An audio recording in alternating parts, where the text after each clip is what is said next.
የጦር ኃይሎች የፖሊስ ሰራዊትና የብሔራዊ ጦር ቢደርግ ለግርማዊነቱ ደህንነትና ጤንነት በሰፊው የሚያስችል እንደመሆኑ መጠን ለዚህ ለጤንነቱም ሆነ ለደህንነቱ የተዘጋጀ ስፍራ ስላለ ወደዛ ሁሉም በትህትና እንለምናለን።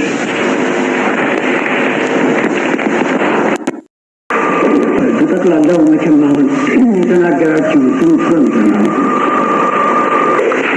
የኢትዮጵያ ንጉሠ ነገሥት ሲሆን ስም ብቻ አይደለም፣ ሕዝቡን ሀገሩን በሰላም ጊዜ የሚሰራበትን ጠላትን ሊመጣ የሚመከትበትን በማሰናዳት ነው። ይህ በጦር ሰራዊታችን ውስጥ የታወቀ ሳይሆን ይቀራል ብለን አንጠርጥርም። ቢሆንም በየጊዜው የሚለዋወጠው ነገር ደግሞ ለሀገር የሚጠቅም ነገር ካለበት የሀገርን ጥቅም በሌላ ለመለወጥ አይቻልም እና ያነበባችሁትን ሰምተናል። በዚሁ